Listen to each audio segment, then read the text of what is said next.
क्या इस दुनिया को बनाने वाला जिसे हम गॉड कहते हैं वो असलियत में है या फिर ये दुनिया अपने आप बन गई? अब कुछ लोग कहेंगे कि जब एक छोटा सा पेन अपने आप नहीं बन सकता तो ये इतनी बड़ी दुनिया अपने आप कैसे बन सकती है। लेकिन जब इस छोटे से पेन का भी कोई बनाने वाला है तो इतने पावरफुल गॉड का भी कोई बनाने वाला होगा। अगर हर चीज का एक क्रिएटर है then who is the creator of God? इस बात को तुम जितना बढ़ाओगे ये उतनी ही बढ़ती जाएगी। हमें अपने सवाल पर वापस आ जाना चाहिए, क्या गॉड है या नहीं?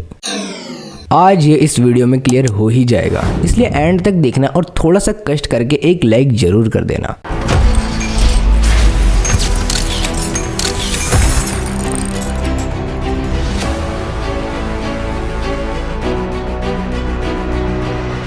यह है एक पर्सन हर्ष जिसका कहना है कि इसे भगवान ने बनाया है, लेकिन अगर लॉजिकली देखा जाए तो इसे तो इसके माँ बाप ने बनाया है। तो क्या इसके मॉम डैडी इसके भगवान हुए? अगर तुम ये मानते हो कि तुम्हें बनाने वाला भगवान है तो तुम्हारे मॉम डैडी तुम्हारे भगवान हुए। जिन्होंने तुम्हें बनाया और पाल पोस कर बड़ा किया वही तुम्हारे असली भगवान है। और अगर तुम कभी गहराई से सोचोगे तो तुम्हें पता चलेगा कि तुम्हारे पैदा होने से लेकर मरने तक की जिंदगी में भगवान का कोई रोल है ही नहीं। तुम भगवान की पूजा करो या मस्जिद जाओ या ना जाओ, उससे तुम्हारी लाइफ पर कोई इम्पैक्ट नहीं पड़ता। अब कुछ लोग कहेंगे कि मरने के बाद का क्या, मरकर तो सबको भगवान के पास जाना है। तो मुझे बताओ, क्या कोई मरकर वापस बताने आया था कि मरने के बाद हम सब भगवान के पास पहुंच जाते हैं? और जब हमें एक दिन भगवान के पास जाना ही था तो हमें दुनिया में भेजने की क्या जरूरत थी?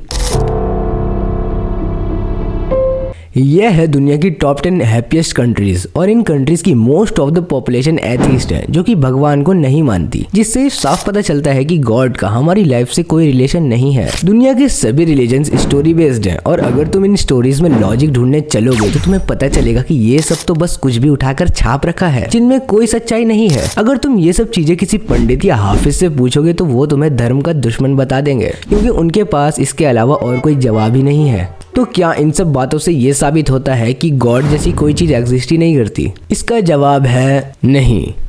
असल में ये सब बातें ये प्रूव करती हैं कि इस दुनिया में कोई परफेक्ट रिलीजन एग्जिस्ट ही नहीं करता। हर धर्म में कुछ ना कुछ कमियां हैं। हो सकता है इस यूनिवर्स का कोई क्रिएटर हो पर हमें उसके बारे में नहीं पता है। मतलब गॉड है पर वो अननोएबल है। इस दुनिया में जितने भी धर्म हैं उन सभी के पीछे किसी इंसान का ही हाथ है। सभी धर्म इंसानों ने खुद बनाए हैं। एक बात हमेशा याद रखना, इंसानों से धर्म है, धर्म से इंसान नहीं। और इन सब बातों को ध्यान में रखते हुए अगर हम इस सवाल का जवाब देखें कि गॉड जैसी कोई चीज एग्जिस्ट करती है या नहीं, तो इसका जवाब होगा, हो सकता है इस यूनिवर्स का कोई क्रिएटर हो जिसके बारे में किसी को नहीं पता और इन सब चीजों को गॉड मानना सिर्फ एक बेवकूफी है। यानी कि इस दुनिया में तो भगवान नहीं है, ना ही कभी था। आज के वीडियो में इतना ही। यहाँ तक देखने के लिए दिल से धन्यवाद। वीडियो सही लगा हो तो एक लाइक जरूर कर देना, चैनल को सब्सक्राइब कर देना। मिलता हूँ अगले वीडियो में। Bye bye.